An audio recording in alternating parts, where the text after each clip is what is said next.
झूठी कस्में खाता है, बच्चों की, मेरी, भगवान की, सबकी खाता है। पीना एक बूंद कम नहीं होता। लेकिन तुम्हारी कोशिशें कम नहीं होनी चाहिए गीता। कब तक मौसा जी? ऐसे तो हम रास्ते पर आ जाएंगे। नहीं, ऐसा नहीं होगा गीता। मैं हूं ना, मेरे होते हुए ऐसा नहीं होगा। मेरे रहते तुम्हें खाने पीने की, रहने की चिंता नहीं होगी। रही बात प्रसाद की, तो वो बदलेगा। और अगर नहीं बदला तो? ऐसे ही चलता रहा तो? और बदतर हो गया तो जिंदगी रुकनी नहीं चाहिए।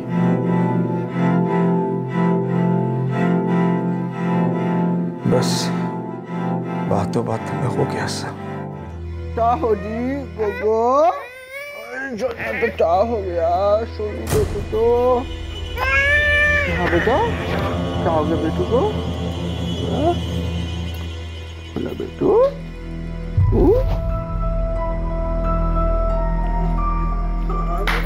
लाओ। गीता थोड़ी देर रहने दो ना, फिर मैं उससे मिल नहीं पाऊंगा। गीता, इनके सोने का वक्त हो गया, परेशान मत करो। परेशान? मैं बाप हूँ उसका। तो फिर बाकी बापों के जैसे काम के बाद सीधे घर क्यों नहीं आते? क्यों जाते हो शराब खाने? तब इनके साथ खेलने की याद नहीं आती तुम्हें? थोड़ी सी पी है, शराबी थोड़ी ना हूं मैं। लादे थोड़ी बेटा। 11:30 बज गए प्रसाद, इनके सोने का वक्त हो गया। हाँ, तो मैं इसके बगल में लेटूंगा, इनको सोने दो, मैं बस इनको देखूंगा। जो बदबू मुझे रात भर सोने नहीं देती, इनको कैसे सोने देगी? हाँ? अरे फिर सुबह जल्दी मैं चला जाऊंगा। अरे थोड़ा देर खेलो तो दे मेरे को इनके साथ। गीता, गीता, फिर मैं कल काम पर चला जाऊंगा, फिर मैं बच्चों को देख नहीं पाऊंगा। गीता, गीता, मैं उनके साथ वक्त गुजारना चाहता हूँ। गीता, मैं उनका बाप हूँ।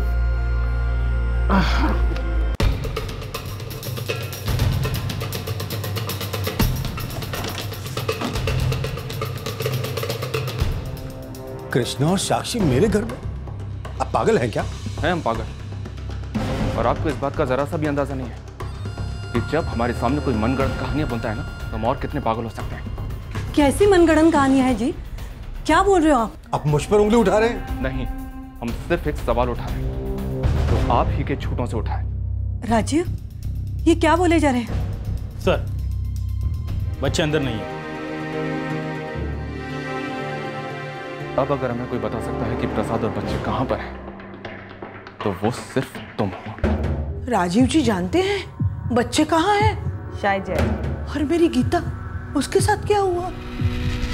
कैसे? किसने? देखिए जया जी, अभी खबरें आ ही रही, पर हम हर एक बात को टटोल रहे हैं। लेकिन एक बात तो पक्की है कि राजीव हमसे हमेशा से झूठी बोलता आया है। राजीव जी का इस सब से क्या ताल्लुक है? हम राजीव नायर को एलईपी लेकर आ रहे हैं। हमें पता चला है कि गीता और प्रसाद के बेलगाम छोड़ने की कुछ और ही वजह थी। क्या वजह सर?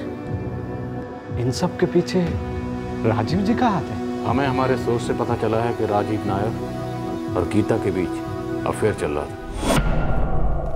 ऐसा सुनाई पड़ा है, पर हमें लगता है कि गीता ने आत्महत्या नहीं की, उसका कत्ल हुआ है। और मेरा भाई प्रसाद, वो कहाँ है? और उसके दोनों बच्चे साक्षी और कृष्णा, वो दोनों कहाँ हैं? निशा जी, हम भी वही पता लगाने की कोशिश कर रहे हैं।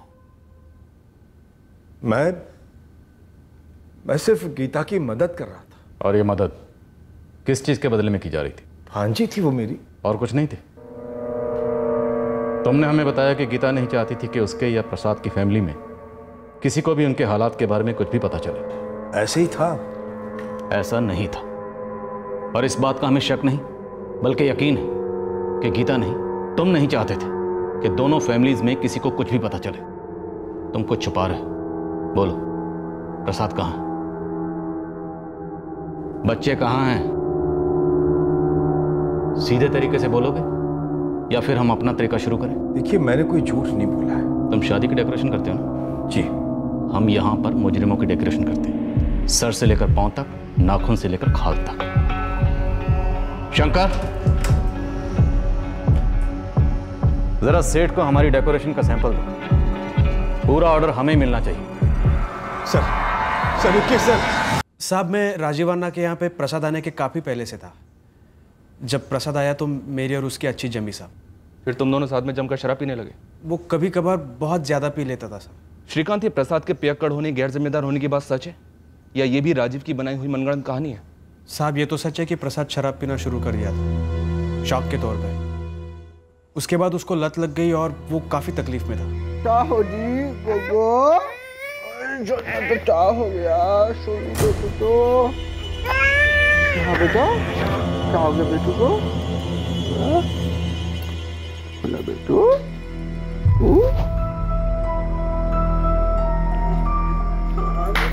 लाओ।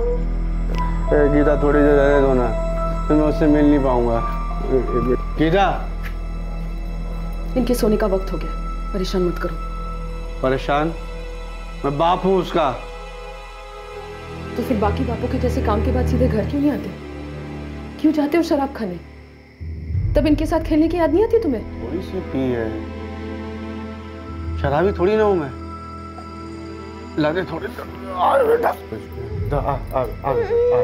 11:30 बज गए प्रसाद, इनके सोने का वक्त हो गया। हाँ, तो मैं इसके बगल में लेटूंगा, इनको सोने दो, मैं बस इनको देखूंगा। जो बदबू मुझे रात भर सोने नहीं देती, इनको कैसे सोने देगी? हाँ? अरे फिर सुबह जल्दी मैं चला जाऊंगा। अरे थोड़ा देर खेलो तो दे मेरे को इनके साथ। गीता, गीता, फिर मैं कल काम पर चला जाऊंगा, फिर मैं बच्चों को देख नहीं पाऊंगा। गीता, गीता, मैं उनके साथ वक्त गुजारना चाहता हूँ। गीता, मैं उनका बाप हूँ। सर, 2 लाफे लगाती है, तिल में लग गया सर, कहता सब बता देगा। कभी कभी सोच के बहुत दुख होता है साहब। मैंने क्यों बताया प्रसाद को? राजीव और गीता के चक्कर के बारे में सबसे पहले तुम्हें पता चला? चक्कर के बारे में नहीं साहब, लेकिन ये पता चला कि राजीव अन्ना हम सबसे झूठ बोल रहे हैं। देख श्रीकांत, वो होंगे मेरी पत्नी के मौसा, लेकिन काम के वक्त वो तेरे और मेरे मालिक हैं, है ना? अब राजीव मौसा जाए 25 बार ऑर्डर लेने के लिए, उनकी मर्जी। हमारा काम है ऑर्डर पूरा करना। ठीक है, मैं समझा तेरी बात, लेकिन अब तू ही बता, राजीव अन्ना हर रोज निकलते ऑर्डर लेने? बिना चुके जाते हैं। इतने महीने हो गए, कितने ऑर्डर लेके आए अब तक? अरे श्रीकांत, साफ साफ बोलना क्या है? देख प्रसाद, मेरा एक दोस्त है, तेरे पड़ोस में रहता है। हाँ, उसने कुछ देखा है प्रसाद। क्या?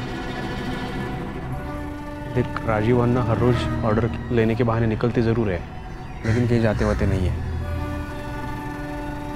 सीधे तुम्हारे घर में घुसते हैं। मेरे घर? हाँ, 2-3 घंटे वहीं पे रहते हैं, अपने ऑटो से जाते हैं, ड्राइवर शाम को लेकर जाते हैं। शाम ऑटो में बैठा रहता है और ऑटो तुम्हारे घर के बाहर लगी रहती है हर दोपहर। मौसा यार, मेरी पत्नी के पिता समान होते हैं। अफेयर था सर, कबूल करता हूं। गीता और मेरे संबंध थे। पहली बार जब रुको, हमारे पहली और दूसरी बात सुनने का मेरे पास वक्त नहीं है। ये बताओ कि प्रसाद, बच्चे कहाँ हैं? इस सब के बारे में मुझे सच में कुछ नहीं मालूम सर। इस प्रसाद के पीने को लेकर गीता हद से ज्यादा परेशान थी। मैंने बस उनकी मदद करने के लिए दखल दिया था, कोई गलत इरादा नहीं था। प्रसाद, क्यों शराब इतनी जरूरी है तुम्हारे लिए? माफ कर दीजिए मौसा जी, थोड़ा ज्यादा हो गई है, कम कर दूंगा। तुम्हारा कम भी बहुत ज्यादा ही होता है प्रसाद, बंद करना पड़ेगा पूरी तरह से। गीता, देखो प्रसाद, तुम काम में अच्छे हो, बीवी बच्चे हैं, घर है, सब है, फिर क्यों आग लगा रहे हो? मौसा जी, आज से छोड़ दी, वादा करता हूँ। ये रोज सुबह ऐसे ही वादा करता है, रोज सुबह।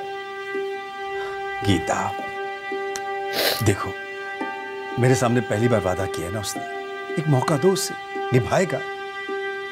प्रसाद, सीधे काम पे जाओ, कीर्ति ने वाला ऑर्डर पूरा करके सीधे घर आना, बिना शराब पिए।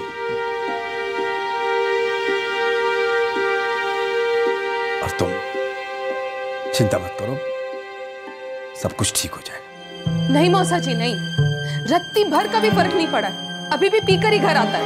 गीता, गीता बात सुनो। देखो आदमी है और आदमी को कभी कभी थोड़ी शराब की जरूरत पड़ती है। लेकिन प्रसाद के लिए कभी कभी तो रोज ही हो जाता है ना मौसा जी, और ये पीना रोज का रोज बढ़ता ही जा रहा है। चिंता मत करो, मैं आ रहा हूँ। झूठी कस्में खाता है, बच्चों की, मेरी, भगवान की, सबकी खाता है। पीना एक बूंद कम नहीं होता। लेकिन तुम्हारी कोशिशें कम नहीं होनी चाहिए गीता। कब तक मौसा जी? ऐसे तो हम रास्ते पर आ जाएंगे। नहीं, ऐसा नहीं होगा गीता। मैं हूं ना,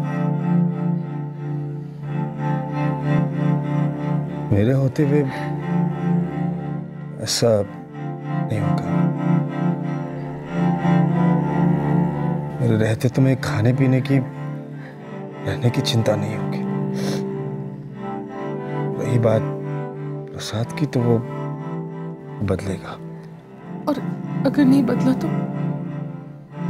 ऐसे ही चलता रहा तो? और बदतर हो गया तो जिंदगी रुकनी नहीं चाहिए।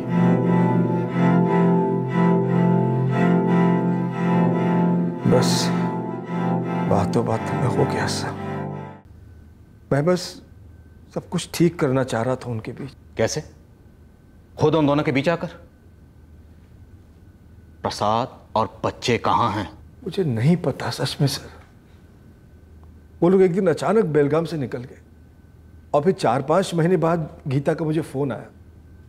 सर तब प्रसाद अपने आप को शराब में डुबो चुका था, बिल्कुल बर्बाद हो चुका था, ऐसा गीता ने मुझसे कहा। साहब जब मैंने प्रसाद को बताया कि राजीव अन्ना हर दोपहर उसके घर जाते हैं, तब उसने जाकर सच का पता किया था।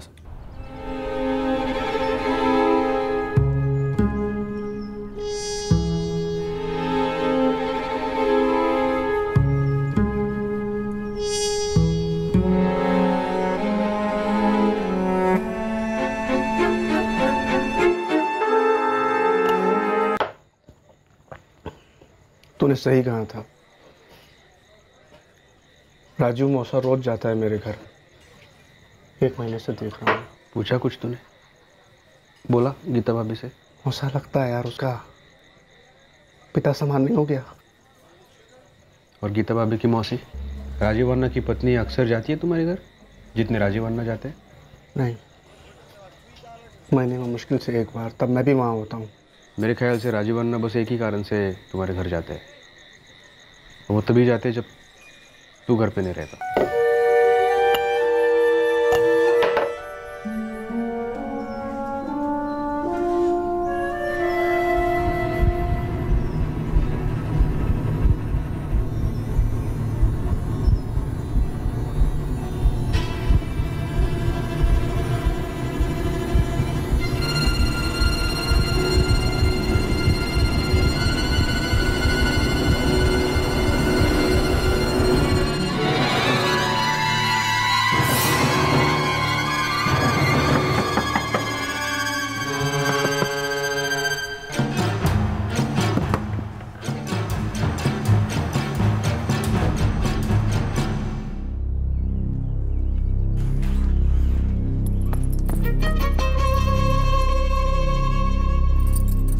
कौन था राजीव? अरे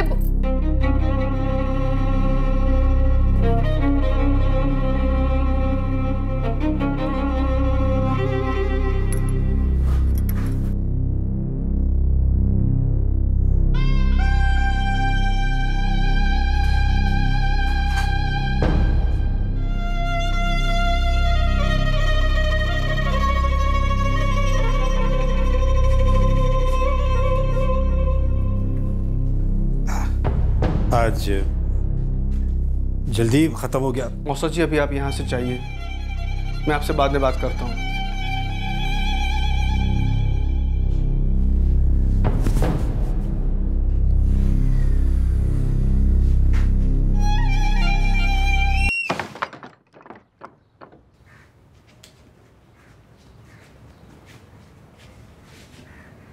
मौसा पिता समान होते हैं, नहीं?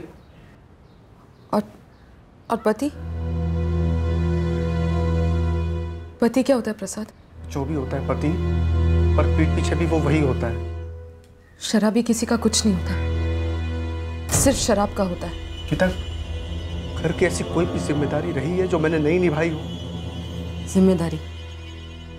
जिम्मेदारी सिर्फ घर की तरफ होती है, घरवाली की तरफ कुछ नहीं। तुम्हें कभी कुछ बुरा भला कहा मैंने?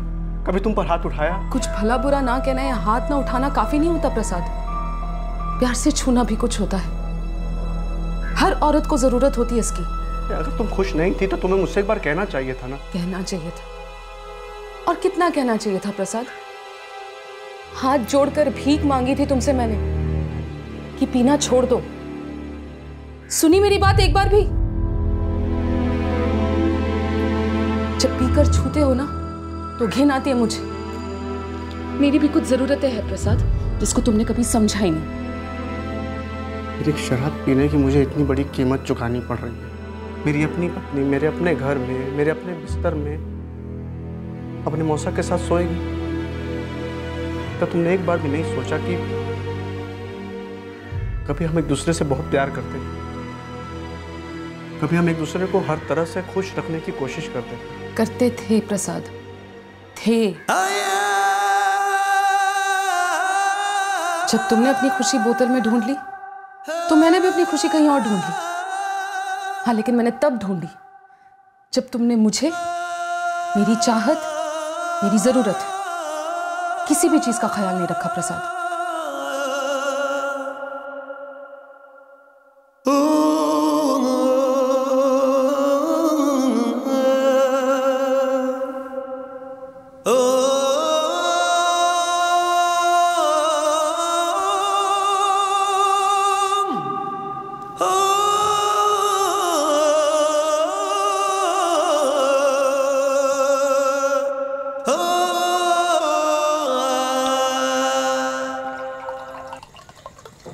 दो घूंट मार ले, शायद थोड़ा दर्द कम होगा तेरा। मुझे पता है श्रीकांत, मुझे क्या करना है, और मुझे ये भी पता है कि मुझे क्या नहीं करना चाहिए था। आज के बाद एक बूंद भी नहीं पीऊंगा यार। इसी की वजह से मैंने अपना परिवार तोड़ा, अब अपने परिवार को फिर से जोड़ूंगा। शराब छोड़ रहा है ये अच्छी बात है, लेकिन मेरे भाई गीता भाभी ने, मानता हूँ गलती की, लेकिन उसकी गलती मजबूरी में हुई ताकि मुझे मेरी गलती का एहसास हो। जब मैं केरला से यहाँ आया, मैंने अपनी तकदीर खुद लिखी, तरक्की की, और मैंने ही अपनी तरक्की को बर्बाद कर दिया। यार मैं फिर से अपनी तकदीर लिखूंगा, एक नया आदमी बनूंगा। अपने बीवी बच्चों के लिए इतना तो बनता है यार। प्रसाद उस दिन से ऐसे बदल गया साहब कि पूछो ही मत। उसमें इतना जोश था कि उसी दिन उसने राजीवाना की नौकरी छोड़ी और बेलगाम छोड़ने का भी प्लान बना लिया। साथ में मैंने भी राजीवाना की नौकरी छोड़ दी साहब। प्रसाद मेरी बात तो सुनो। इतना सब देखने के बाद अब कुछ सुनना बाकी रह गया है मौसा जी। मैं जा रहा हूँ, सिर्फ नौकरी छोड़कर नहीं, बेलगाम छोड़कर जा रहा हूँ, और अब आप दोबारा हमारी जिंदगी में कभी मत आना।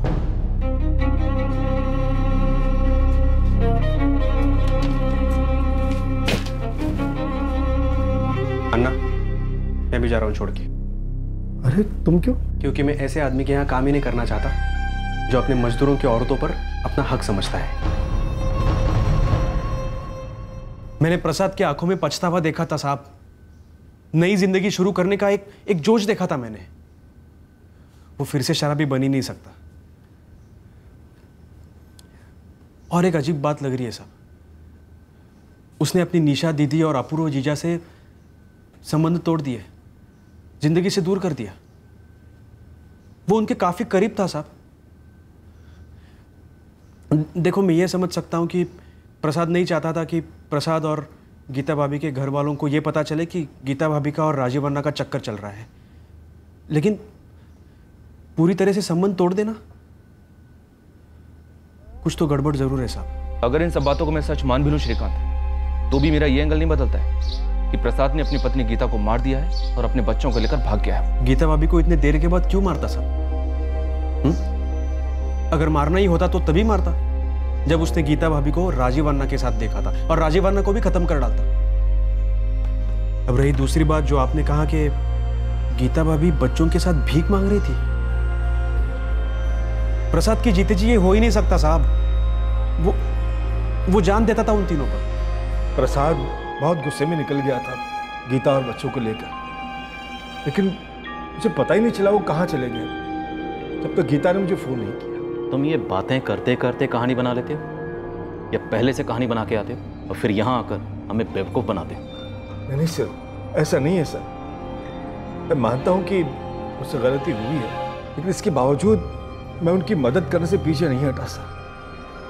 मुझे तो पता ही नहीं था कि प्रसाद गीता और बच्चों को इतनी बुरी हालत में छोड़ कर गया था। तो प्रसाद वो कैसे बना जो वो था ही नहीं? मतलब? तुमने हमें बताया कि प्रसाद शराबी था, उसने तुम्हारी दुकान से चोरी की थी, जबकि हमें पक्का पता चला है कि प्रसाद ने शराब पीना छोड़ दिया था। उसके जैसा ईमानदार और खुददार आदमी पूरे बेलगाम में नहीं था। फिर भी इतना झूठ। राजीव नायर, प्रसाद और बच्चे कहाँ हैं? शंकर! नहीं सर, ऐसा मत कीजिए सर। शंकर! मैं जितना जानता था बता चुका हूं, मैं कुछ छुपा नहीं रहा हूं सर। अब प्लीज मेरे साथ ऐसा मत कीजिए सर। देखिए, मैं बीवी बच्चे वाला आदमी हूं।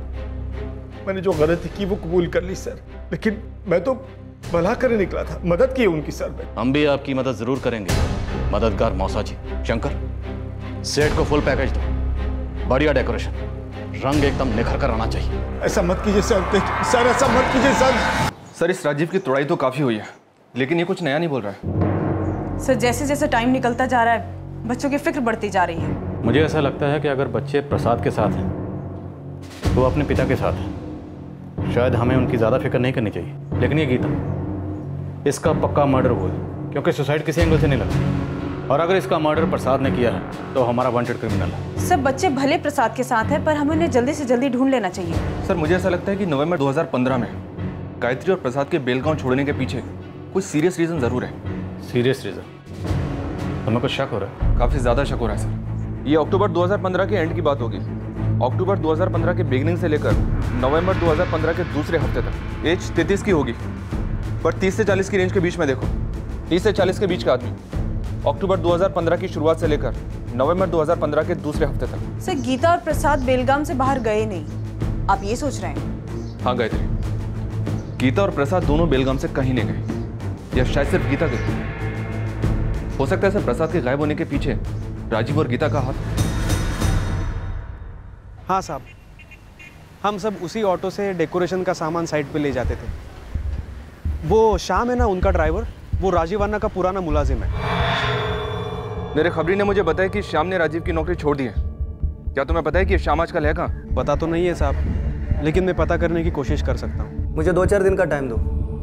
अगर ये बंदा श्याम बेलगाम छोड़ गया है तो फिर ढूंढ निकालने में थोड़ा और टाइम जाएगा। आदित्य, इस केस में हमें कोई बहुत बड़ी साजिश नजर आ रही है, इसलिए श्याम को ढूंढना हमारे लिए बहुत जरूरी है। कोई भी कसर मत छोड़ो। बच्चे कहाँ हैं? कहाँ हैं बच्चे?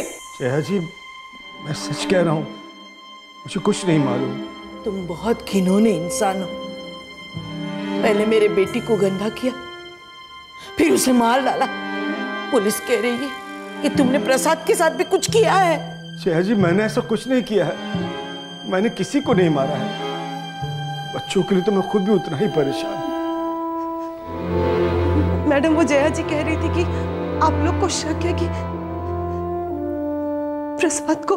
देखो निशा, हमने प्रसाद को हर जगह ढूंढा, पर वो हमें कहीं मिला ही नहीं। तो या तो इन 1.5 सालों में प्रसाद बहुत दूर निकल चुका है, या फिर बेलगाम से बाहर कहीं गया ही नहीं।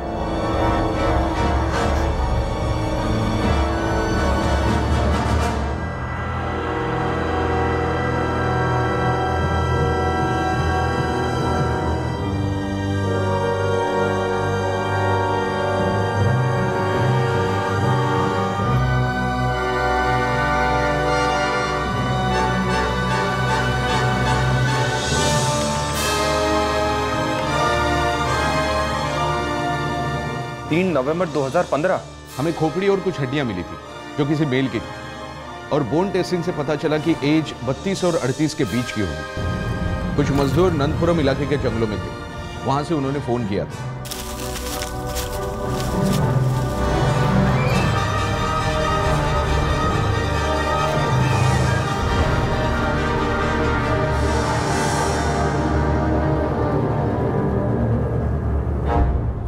पानी के काम के लिए कल ही गड्ढा खोदा था साहब।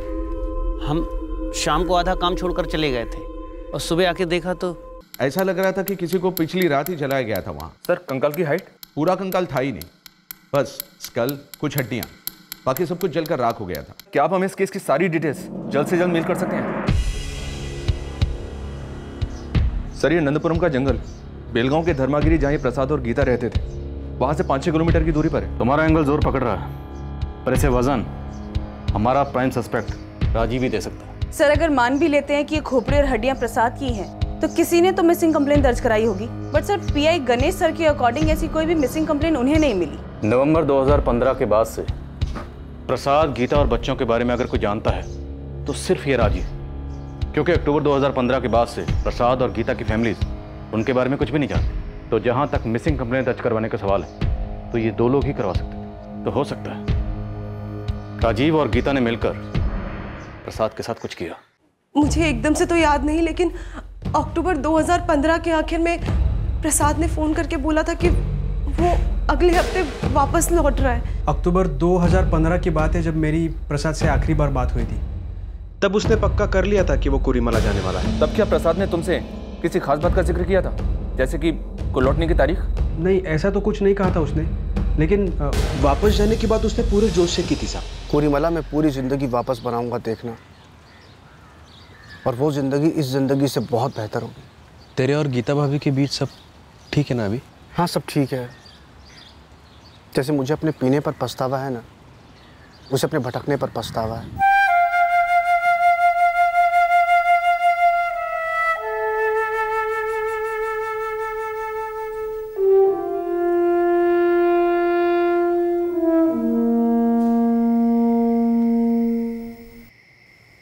गीता, हम दोनों ने गलतियां की हैं और उन गलतियों से हमने बहुत कुछ सीखा भी है।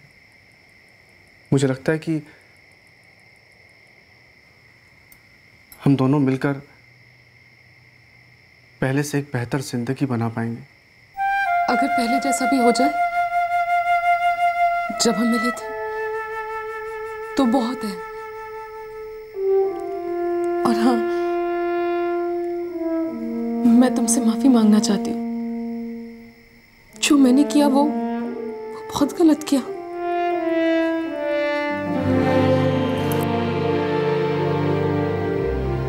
और श्रीकांत, मैं पिछली जिंदगी पूरी भुला देना चाहता हूँ यार, सिर्फ आगे की सोचना चाहता हूँ। इसीलिए तो मैं कह रहा हूँ साहब कि तकदीर इतनी क्रूर हो ही नहीं सकती कि प्रसाद जैसे मेहनती आदमी के बीवी बच्चे भीख मांगने लगे।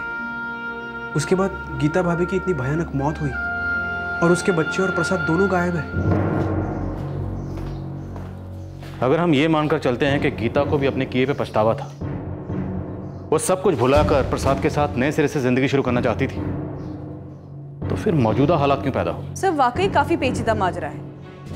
सर एक थ्योरी हमारे सामने यह है कि राजीव और गीता ने मिलकर प्रसाद को मार दिया, और एक थ्योरी खुद राजीव ने इस केस की शुरुआत से हमारे सामने रखी कि प्रसाद ने गीता को मार दिया और बच्चों को लेकर फरार हो गया। लेकिन सर इस राजीव की बात पे भरोसा नहीं किया जा सकता। सुनील, हम यहाँ थ्योरीज में उलझे हुए हैं और ये राजीव टूट नहीं रहा। वक्त निकलता जा रहा है और मुझे बच्चों की फिक्र हो रही है।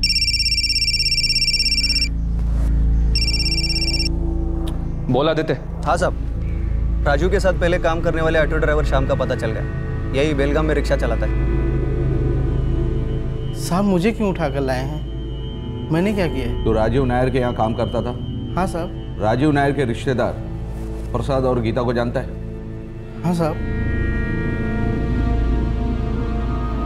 गीता का मर्डर हुआ है LFP में, और प्रसाद और बच्चे गायब हैं। ये मुझे नहीं मालूम साहब, मैंने कुछ नहीं किया है। हमारा शक है तुम्हारे मालिक राजीव का इसमें हाथ है। मैंने तो उनका काम बहुत पहले छोड़ दिया साहब। कब छोड़ा काम?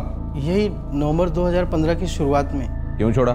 साहब सच कहूँ तो मुझे उनका काम जमता नहीं था। उस दौरान ज़्यादातर दोपहर को गीता के घर मुझे लेके जाया करते थे। वहाँ मैं घर के बाहर रिक्शा में घंटों बैठा रहता था। और फिर एक रात राजीव अन्ना का मुझे फ़ोन आया। श्याम कहाँ हो तुम? घर पर हूँ। एक काम करो, जल्दी से धर्मागिरी आ जाओ, एक काम है। अभी कैसे आऊँ? बोला ना अभी आओ, अर्जेंट है, फटाफट धर्मागिरी में। वो नहीं माने साहब, उन्होंने वहाँ मेरी रिक्शा ले ली और मुझे घर जाने के लिए बोला। किस काम के लिए राजू ने तुझसे रिक्शा मांगी? मुझे नहीं मालूम साहब। सिर्फ तुझे एक बार पैदल जाना पड़ा कर, इसके लिए तूने उसका काम छोड़ दिया? ये बात नहीं है, वो उसके बाद बहुत चिड़चिड़े होने लगे थे। उनके साथ काम करना बहुत मुश्किल हो रहा था साहब, इसलिए मैंने उनका काम छोड़ दिया। Sir, auto driver Shyam Chinnappa ने बेलगाम पुलिस से कहा है कि इस राजीव ने नवंबर 2015 की रात उससे ऑटो लिया था और नवंबर 2015 में ही नंदपुरम पुलिस को वो स्कल और बोन्स मिले थे। 3 नवंबर 2015 टू बी स्पेसिफिक। और जिस जंगल लोकेशन से उनको ये मिला था वो प्रसाद और गीता के घर से सिर्फ 5-6 किलोमीटर की दूरी पर है सर। अब एक थ्योरी बना सकते हैं, मान लेते हैं कि राजीव ने प्रसाद को मार दिया। अब प्रसाद की बॉडी को ठिकाने लगाने के लिए उसे ट्रांसपोर्ट की जरूरत पड़ी होगी, तो उसने श्याम से ऑटो लिया और श्याम को वहीं से लौट जाने के लिए कहा।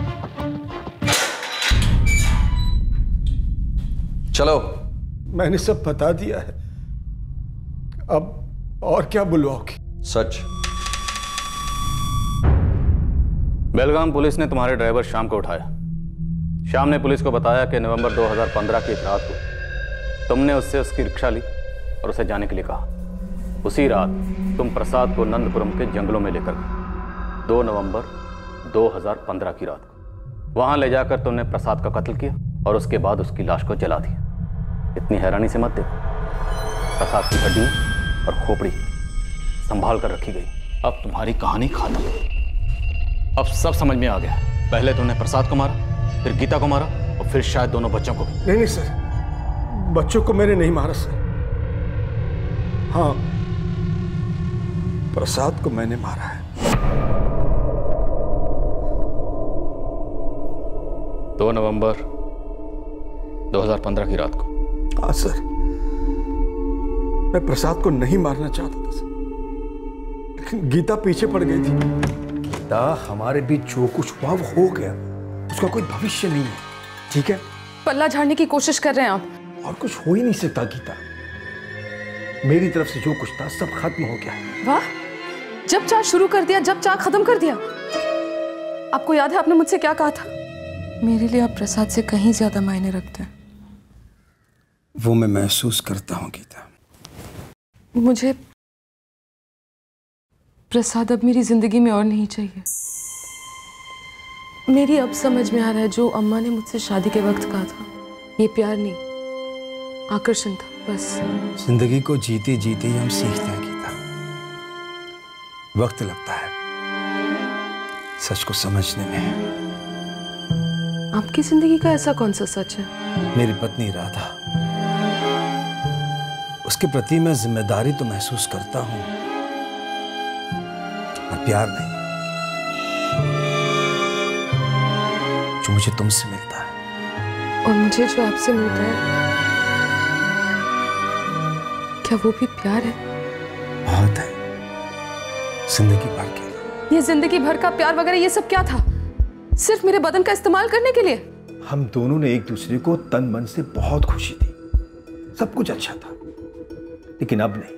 अब प्रसाद ने पीना छोड़ दिया है, वो अपनी जिंदगी दोबारा से बनाना चाहता है। तो बच्चे हैं तुम लोगों के, अब वो बिल्कुल सही कर रहा है। जो कुरीमाला वापस लौटा है तुम सबके साथ। मैं कहीं नहीं जा रही हूँ, मैं यहीं रहूंगी, आपके करीब, आपके पास, आपके साथ। मैंने कई बार समझाया उसे कि जिद न करो, जाओ प्रसाद के साथ, लेकिन वो सुन ही नहीं रही थी। तुम उसे तलाक क्यों नहीं ले लेती? क्या डर है? बच्चे छीन लेगा तुमसे? हाँ, यही डर है। फिर मैं तुम्हारी मदद कैसे करूं गीता? मुझे मदद नहीं, प्यार चाहिए आपका, और वो भी पूरा। जो मुमकिन नहीं है। तुम प्रसाद के साथ कुरीमाला जाओ गीता, हमारा रिश्ता और नहीं चल सकता। और प्रसाद हमारे बीच में नहीं रहा तो? तब भी नहीं। ये कैसे मुमकिन है बिना तलाक के? प्रसाद मर सकता है ना, मार डालते हैं उसे। आप पता कीजिए कैसे किया जा सकता है, फिर वो हमारे बीच में नहीं रहेगा।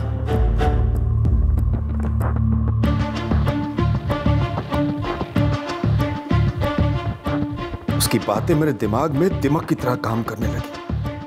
मैं उसी की तरह सोचने लगा, उसके लिए सोचने लगा। प्रसाद,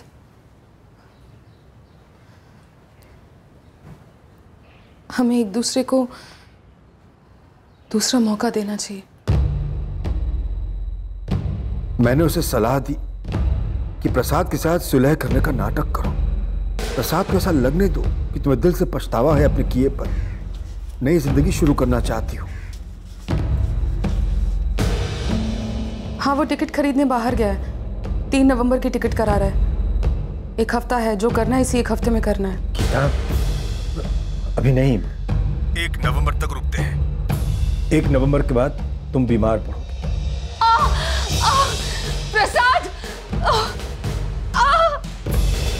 गीता, बढ़ गया ना? सहन नहीं हो रहा है। मीना, गीता, मैं तुम्हें कल से कह रहा हूँ डॉक्टर को दिखाते हैं, डॉक्टर को दिखाते हैं। अब तो ठीक हो गया होता ना? अब कब तुम्हें निकलना है? अभी डॉक्टर के पास चलते हैं, मैं सह नहीं पा रही हूँ। हाँ ठीक है, अभी चलते हैं, चलो चलो। बेटा, मम्मी के पेट में दर्द हो रहा है? पापा मम्मी डॉक्टर के पास जा रहे हैं, आप लोग दरवाजा अंदर से बंद कर लो, ठीक है? हाँ। मैंने शाम को फोन करके रिक्शा लाने के लिए कहा। मैंने शाम से ऑटो लिया और उसे घर जाने के लिए कहा। बस बस बस, ऑटो मिल जाएगा।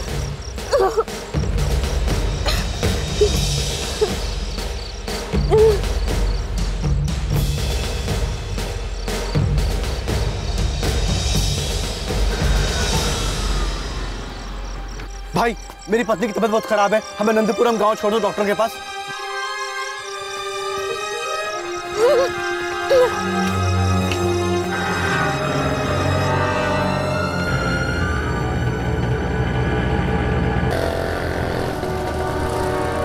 अरे ये कहां से लेके जा रहे हैं आप भाई साहब? दवाखाना रास्ता सामने से है। शॉर्टकट है साहब। शॉर्टकट? कैसे शॉर्टकट? सारे मसले का शॉर्टकट। ये क्या बकवास कर रहे हैं आप? ऑटो रोको, ऑटो रोको आप। रुको, मैं पुलिस को फोन करता हूँ। क्या करो प्रसाद? चलते रहने दो ना। गीता, तुम क्या कह रही हो? और तुम्हारे पेट का दर्द?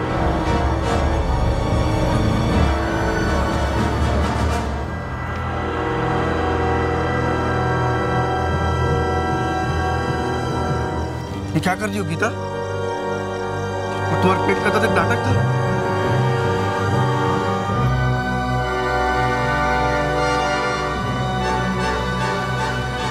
राजू मौसा,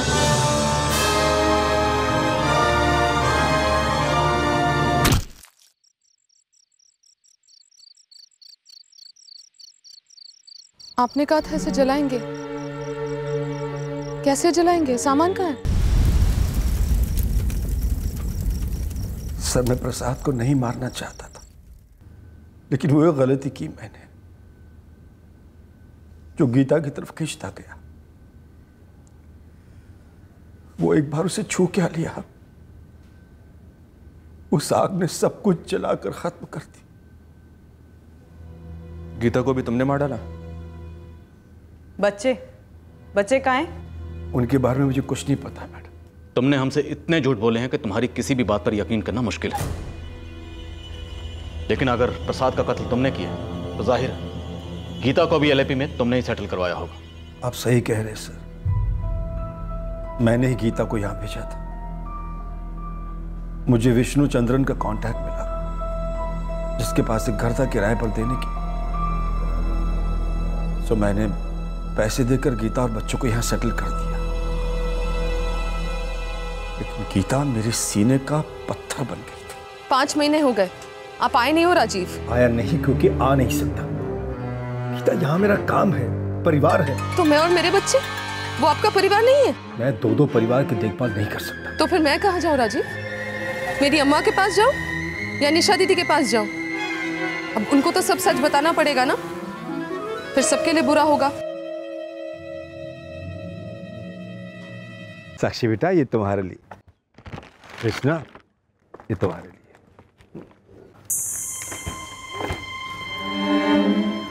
आइंदा से मुझे धमकी मत देना कि तुम अपनी अम्मा के पास जाओगी या निशा के पास, समझी? तो फिर मैं क्या करूं? क्या करूं मैं? मकान मालिक धमकी देकर गया कि 1 हफ्ते में घर खाली करवा देगा। आपने धमकी देकर रखी है कि मैं अम्मा या निशा दीदी को फोन नहीं कर सकती। मेरे पास बच्चों को खिलाने तक के पैसे नहीं हैं। आपने कहा था फोन मत करो, मेरे पास मोबाइल तक नहीं है। आपने जो जो कहा वो सब कुछ मैंने किया। तो क्या तुम मुझ पर मेहरबानी कर रही हो? ऐसे मत करो। ऐसा है गीता, ऐसा ही है। वहां बेलगाम में मेरी पत्नी है, बच्चा है। मेरे कंधे पे हाथ क्यों रखा था? मैंने तो सिर्फ कंधे पे हाथ रखा था, तुम तो गले पड़ गई।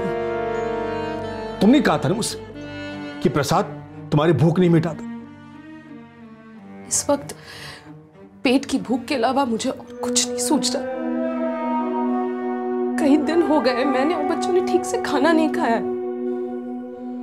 आप ही बताइए मैं क्या करूं? उससे मत पूछो गीता। तुम्हारे बच्चे, तुम्हारी अपनी जिम्मेदारी, खुद देख लो अपना। तुम मुझे अकेला छोड़ दो। अकेले छोड़ दो? मतलब आप हमें छोड़ रहे हैं? जरा सोचो गीता, अगर तुम अपनी अम्मा के पास गई या प्रसाद की बहन निशा के पास गई और उन लोगों ने तुमसे पूछ लिया कि प्रसाद कहां है, तो क्या जवाब दोगे? इसीलिए आज के बाद तुम मुझे धमकी बिल्कुल नहीं दोगे। हम दोनों एक ही नाव में सवार हैं। सच पूछो तो मैंने तुम्हारे लिए, तुम्हारे बच्चों के लिए बहुत कुछ किया है, जरूरत से ज्यादा किया है।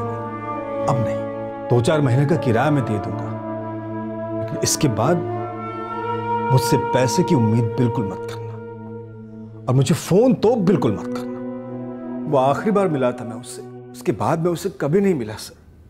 उसके चक्कर में मैंने अपनी जिंदगी खराब कर ली। मेरी तकदीर उल्टी फिर गई उसके चक्कर में। एक मासूम आदमी का कत्ल कर दिया मैंने। तुमने बहुत सोच समझ के, साजिश करके प्रसाद का कत्ल किया। अब हमारे सामने ये नेक इंसान बनने का ड्रामा मत करो। तुम्हारे अंदर इंसानियत नाम की चीज ही नहीं है, इसलिए तुमने गीता का भी बेरहमी से कत्ल कर दिया। नहीं सर, गीता को मैंने नहीं मारा है। सर ये झूठ बोल रहा है। मैं झूठ नहीं बोल रहा हूँ, यकीन कीजिए मेरा। कैसे यकीन करें तुम्हारा? शुरुआत से ही तुमने इस पूरे कांड का आरोपी उस प्रसाद को बना दिया जिसका तुमने कत्ल कर दिया था, और अब तुम कह रहे हो कि गीता के कत्ल से तुम्हारा कोई कनेक्शन नहीं है। बच्चों के बारे में तुम कुछ नहीं जानते। उस वक्त मुझे अपनी जिंदगी का डर था, इसलिए झूठ बोला। पर अब जबकि मैं एक कत्ल कबूल कर चुका हूं, तो अगर दूसरा भी किया है तो मैं क्यों छुपाऊंगा सर? शंकर, सर ऐसा मत कीजिए। जब तक काम पूरा ना हो ड्रिल मशीन चलाते रहो। ऐसा मत कीजिए सर। सर देखिए, यही सच है अपूर्वा जी। निशा जी, आपका भाई प्रसाद अब इस दुनिया में नहीं रहा। ये राजीव कह रहा है कि गीता ने उसे कत्ल करने के लिए उकसाया, और कत्ल के दौरान गीता भी मौजूद थी। और दोनों बच्चे कृष्णा और साक्षी? देखिए अभी राजीव मुंह नहीं खोल रहा है, पर हमें पूरा शक है कि गीता ने सुसाइड नहीं किया है, राजीव ने उसका मर्डर किया है। पर फिलहाल के लिए तो वो मना ही कर रहा है।